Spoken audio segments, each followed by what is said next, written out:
जि रांगाफालि बैसागो फोरबो फालिथायनि जानानै आङो बयनिसिमबो गोदान बोसोरनि गाहाम हामलायनायखौ जासिहरनाय जाबाय। दा दिनै रांगाफालि बैसागो फोरबो फालिथाय आफादा जोङो दिनै फैयै फैयै 35 बोसोराव आगान सुरबाय। मानो होनना बुङोब्ला रांगाफालि गामिया बा रांगाफालि गामिनि जि लाइमोन सेंग्रा सिख्ला बेजों लोगोसे जोंनि जि मेलेमजिबि समाज सिबियारि गामिनि गासैबो बोराइ बेन्थ खौसे जानानै जोङो बे हाबाफारिखौ जोङो फालिनाय जायो। आरो बेनि गुबै थांखियानो जाहैबाय जे जोङो हारिमु बिथिङावबो जोङो गामि हिसाबै गिबिसिनै जोङो खामानि मावनो लानाय जादोंमोन। आरो बे हिसाबैनो जोङो 35 बोसोरनि गेजेराव जोङो दिनै बेखौनो फोरमायनो मोननानै गोजोननाय मोन्दों जि रांगाफालि गामिया मालाबाबो जोङो बोराइ बेन्थ जोंनि समाज सिबियारि मेलेमजिबि सेंग्रा सिख्ला अराय सम जोङो अनलायनानै जोङो खामानि मावो आरो बैसागो फोरबोखौ जोङो गाजा गोमजायै फालिबोयो। बेजों लोगोसे साननैनि हाबाफारि लानानै बे हाबाफारिखौ लानाय जायो। मानो होनना बुङोब्ला जोंनि उन्दै उन्दै लाइमोन सेंग्रा सिख्लाफ्रा जायफोरानोखि हाइ स्कुलाव फरायगासिनो दङ, एम इ स्कुलाव फरायगासिनो दङ, जायफोरानोखि मेट्रिक आनजादाव मोजाङै रिजाल्ट खालामनो हाबाय, जायफोरानोखि हायार सेकेन्डारि आनजादाव मोजाङै रिजाल्ट खालामनो हाबाय, बिथांमोनखौ बे बैसागो फोरबोनि गेजेरजोंनो जोङो जोंनि जि फरायसा बिथांमोनखौ थुलुंगा होनो थाखाय जोङो बेवहाय बरायनाय जायो। आरो बेनिफ्राय जोङो फोरमान मोननो हायो जे दिनै 35 बोसोर बैसोआव मोसानाय बिथिङाव जोङो माने बादायलायनाय होनाय जायो, खेलानि बिथिङाव जोङो बादायलायनाय होनाय जायो। आरो बे बिथिंखौ नायनो थाङोब्ला रांगाफालि गामिया दिनै हारिमु बिथिङावबो गोबां दावगानानै दङ, लेखा फरायनाय बिथिङावबो गोबां दावगानानै दङ। आरो बेनो जोंनि फोरमान दिनै जोंनि गेजेराव दिनै इन्जिनियारिंआव सिट मोननो थाखाय जायगा मोनबाय। बे हाबाफारिनि गेजेरजोंनो दिनै जिरगा मेडिकेलाव जोङो जिहेथु माने मेडिकेल डिपार्टमेन्टआवबो खामानि मावनो थाखाय खाबु मोनबाय।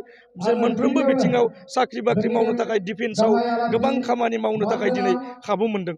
दा बेनिखायनो जोङो गोबां नाजानायनि गेजेरजों जोंनि जि खौसेथि राङाफालि गामिया जि अराय सम जोङो अनलायलायनाय, जोङो सेंग्रा सिख्ला बोराइ बेन्थ जोंनि जिखिनि मेलेमजिबि बिथांमोनाबो अराय सम सेंग्रा सिख्लाफोरखौ जौगाहोनो थाखाय अराय सम खामानि मावो। आरो सेंग्रा सिख्लायाबो जोंनि जि आइ आफा बिथांमोननि जि बोसोन बेखौ अराय सम लानानै राङाफालि गामिया दिनैसिम 35 बोसोराव खामानि मावनो थाखाय जोङो दिनै माने बे हाबाफारियाव जों सफैनो हाबाय। जोङो बे राङाफालि गामिया दिनै खुंनाया जोङो 35थि खुंगा जाबाय। आरो बेनिफ्राय जोङो गोबां थांखि लानानै बेखौ खुंनाय जाबोदों। जोंनि थांखिया बेनो जे जोङो उन्दै उन्दै गथ'फोरखौ जोंनि गामिनि बे खुंथायनि गेजेरजों खेला धुला गेलेनो हानाय बा फरायनाय बिथिङावबो दावगानो हानाय बा गान रोजाबनाय बायदिसिना आयदाफोराव दावगालांनो हाथों होनना बेखौ थांखि लानाय जादों। जोङो गोदो गोदाय आबौ आबैनि दिननिफ्रायनो लाबोदों होनबाबो गोरोन्थि जाया। दुलाराय बर' हारियानो जोंनि बेफोरबायदि खुंनाय नेमखान्थिया दङ। आरो बेवहाय जोंनि मिथिंगायारि सान्थौबो हाबनानै दङ। बेखायनो जोंनि बिटिआरआव थानाय तामुलपुर जिल्लानि जोंनि राङाफालि गामियाबो बेखौनो साननानै लाबोदों। आरो बे खुंनायनि गेजेरजों जोंनि गामिया खौसेयै दङ दिनैसिमहालागै। जोङो बायदि किसिमनि हाबाफारि लाबोदों बेवहाय, जेनेबा मोनाबिलि हारिमु आयदा दङ, आरो गथ'फोरनि बायदिसिना कम्पिटिसन बादायलायनाय दङ, आरो उन्दैया गिदिरखौ खुलुमनाय फुङाव बेफोरबायदि मान बावनाय दङ, आरो रंजानाय बाजानाय गोबां आयदा दङ। दिनै जोङो बे हाबाफारियाव गाहाय आलासिया जोंहा डक्टर मदन चन्द्र बर', आरो बेनिफ्राय जोंहा थांखि जानाय आलासि दङ फैला जे ब्रह्म। जोंहा गाहाय आलासि महरै दङ डक्टर मदन चन्द्र बर', आरो बेनिफ्राय थांखि जानाय आलासि महरै दङ मुस्रि जौसां ब्रह्म एबा फैलाजे बरगयारि। जों बिथांमोनखौ दिनैनि आलासियाव आलासि महरै दिनैनि आफादाव आलासि महरै जोङो हांख्रायहरनाय जादों।